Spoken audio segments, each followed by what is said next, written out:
নির্বাচনের কথা না বলে সেটি কি আসলে এক ধরনের সতর্কবার্তা আপনাদের দলের পক্ষ থেকে, কিংবা আসলে আদৌ কি সেটি সম্ভব নির্বাচনকে হাসিনাকে ফাঁসিতে ঝুলানোর আগ পর্যন্ত পিছিয়ে রাখা?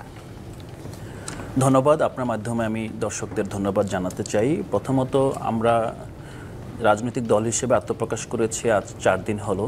তো আমরা এই সময়ের মধ্যে আমরা প্রথমেই ঘোষণাপত্রে যেই বিষয়টি উল্লেখ করেছি, আমরা একটি নতুন সংবিধান চাই এবং সংবিধান রচনার প্রসেস হিসেবে আমরা একটি গণপরিষদ নির্বাচন চাই এবং নতুন সংবিধান যখন কার্যকর হবে তখন বাংলাদেশ কার্যত একটি সেকেন্ড রিপাবলিকে পরিণত হবে।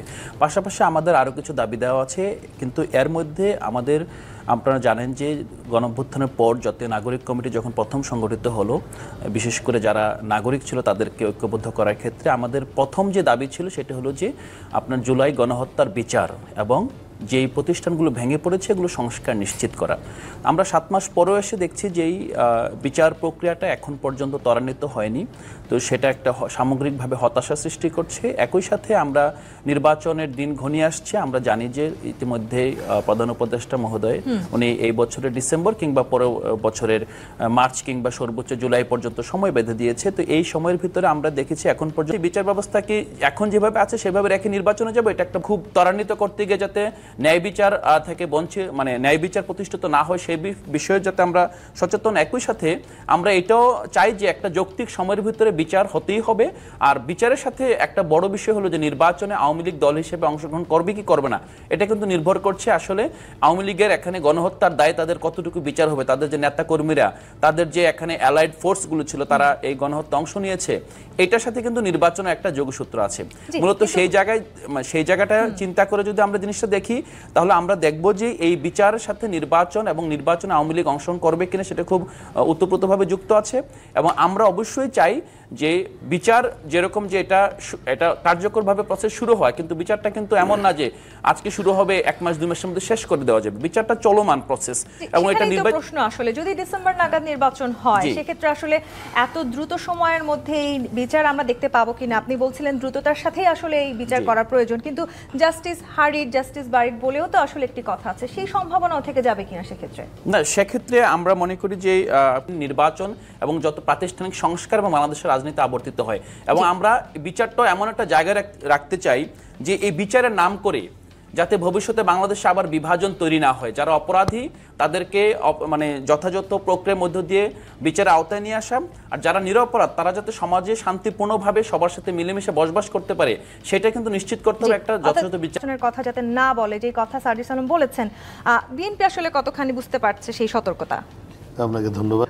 ইনভেস্টিগেশন হচ্ছে, ইনভেস্টিগেশনের পরে চার্জশিট হবে, যদি হয় তারপরে গিয়ে বিচারটা প্রসিড করবে। তো আমার মনে হয় শুধু আসলে জুলাই আন্দোলনের বিচার না, 17 বছরে আমাদের দলে যত নেতাকর্মী মারা গেছে, বিরোধী দলের যত নেতাকর্মী, সবার বিচারিত হত্যার বিচার আমরা সকলেই চাই। শেখ হাসিনার এবং তার যারা লেসপেন্সার ছিল তাদের এই ঔদ্ধত্যপূর্ণ বক্তব্যের কারণেই কিন্তু বাংলাদেশ একটি রক্তক্ষয়ী জায়গায় গেছে, যেটা আমরা আর পুনরাবৃত্তি চাই না। যে আমরা রাজনৈতিক দল যারা আছে তারা নতুন রাজনৈতিক দল করেছে, উই ওয়েলকাম দেম, বাট হুঁশিয়ারি করা, ধমক দেওয়া, এগুলো আসলে রিটরিক। এটাতে হলে হয় কি রাজনীতিটা একটা ঐক্যমতের জায়গার থেকে একটা বিভাজনের জায়গায় খামাখাই চলে যাবে। আমার মনে হয় that is not the right approach. আর সেকেন্ড কথা হচ্ছে বিচারের সাথে সকল অপরাধের বিচার আমরা চাই, হাসিনার প্রত্যেকটি অপরাধের বিচার আমরা চাই। তো এইটা নিয়ে কোনো দ্বিমত নেই এবং জোর করে এখানে পুরো দেশটাকে পার্ট করার কোনো প্রয়োজন আমি দেখছি না, বিকজ পুরো দেশই কিন্তু বিচার চাচ্ছে।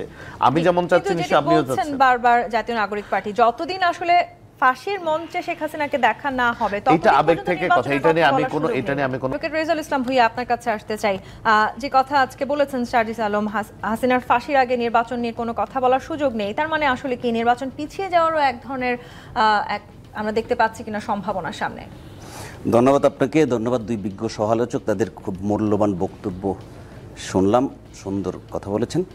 আমি ব্যক্তিগতভাবে মনে করি যে নির্বাচন এবং বিচার দুইটা ভিন্ন জিনিস এবং এই দুইটাকে এক করার কোনো সুযোগ আছে বলে আমি মনে করি না। বিচারের সাথে তার নিজস্ব গতি আছে, তার গতিতে চলবে। আর নির্বাচনের যে প্রক্রিয়া চলছে সেটাও চলা উচিত, কারণ দীর্ঘদিন একটি অনির্বাচিত সরকার থাকার জন্য কোনো আন্দোলন হয়নি। এখন বাংলাদেশের ফৌজদারি কার্যবিধি আছে, কার্যবিধির কিছু প্রসেস আছে, একটা বিচার সাফাই ঝাঁকর নিতে হবে, তারপর একটা বিচার প্রক্রিয়া যাবে। তবু কিন্তু সুস্পষ্ট রাজনৈতিক দলগুলা বিচারও চাচ্ছে, বিচার তার প্রক্রিয়াতে চলবে। নির্বাচন তো সরকার, এই সরকার যতটুকু সংস্কার করা দরকার এতটুকু সংস্কার করে করবে। চায় না বিচার, না নতুন রাজনৈতিক দল চাইলেও কি খুব ত্বরান্বিত করতে গিয়ে যাতে ন্যায় বিচার থেকে বঞ্চিত, মানে ন্যায় বিচার প্রতিষ্ঠিত না হয় সেই বিষয়ে যাতে আমরা সচেতন। একই সাথে আমরা এটাও চাই যে একটা যৌক্তিক সময়ের ভিতরে বিচার হতেই হবে। আর বিচারের সাথে একটা বড় বিষয় হলো যে নির্বাচনে আওয়ামী লীগ দল হিসেবে অংশগ্রহণ করবে কি করবে না, এটা কিন্তু নির্ভর করছে আসলে আওয়ামী লীগের এখানে গণহত্যার দায়ে তাদের কতটুকু বিচার হবে, তাদের যে নেতা কর্মীরা, তাদের যে এখানে অ্যালাইড ফোর্সগুলো ছিল তারা এই গণহত্যা অংশ নিয়েছে, এটার সাথে কিন্তু নির্বাচনের একটা যোগসূত্র আছে। মূলত সেই জায়গাটা চিন্তা করে যদি আমরা জিনিসটা দেখি তাহলে আমরা দেখব যে এই বিচারের সাথে নির্বাচন এবং নির্বাচনে আওয়ামী লীগ অংশগ্রহণ করবে কিনা সেটা খুব ওতপ্রোতভাবে যুক্ত আছে। এবং আমরা অবশ্যই চাই যে বিচার যেরকম যে এটা কার্যকরভাবে প্রসেস শুরু হয়, কিন্তু বিচারটা কিন্তু এমন না যে আজকে শুরু হবে 1 মাস 2 মাসের মধ্যে শেষ করে দেওয়া যাবে। বিচারটা চলমান প্রসেস।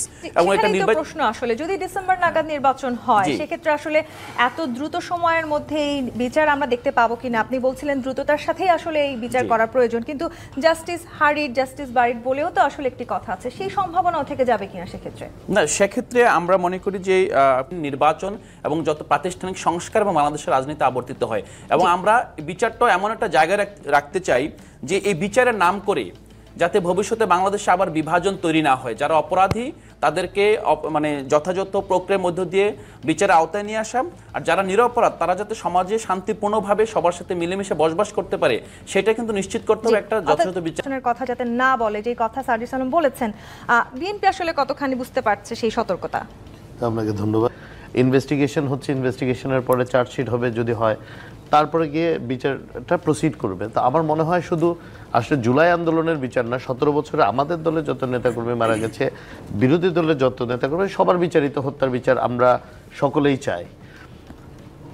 শেখ হাসিনার এবং তার যারা লেসপেন্সে ছিল তাদের এই ঔদ্ধত্যপূর্ণ বক্তব্যের কারণেই কিন্তু বাংলাদেশ একটি রক্তক্ষয়ী জায়গায় গেছে, যেটা আমরা আর পুনরাবৃত্তি চাই না। যে আমরা রাজনৈতিক দল যারা আছে তারা নতুন রাজনৈতিক দল করেছে, উই ওয়েলকাম দেম, বাট হুঁশিয়ারি করা, ধমক দেওয়া, এগুলো আসলে রিটরিক।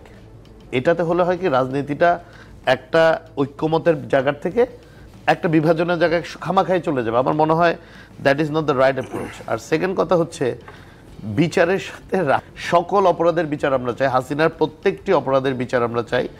তো এইটা নিয়ে কোনো দ্বিমত নেই, এবং জোর করে এখানে পুরো দেশটাকে পার্ট করার কোনো প্রয়োজন আমি দেখছি না, বিকজ পুরো দেশই কিন্তু বিচার চাচ্ছে। আমি যেমন চাচ্ছি নিশ্চয়ই আপনিও চাচ্ছেন। বারবার জাতীয় নাগরিক পার্টি যতদিন আসলে ফাঁসির মঞ্চে শেখ হাসিনাকে দেখা না হবে, এটা আবেগ থেকে কথা, এটা নিয়ে আমি কোনো অ্যাডভোকেট রেজাউল ইসলাম ভুঁইয়া আপনার কাছে আসতে চাই।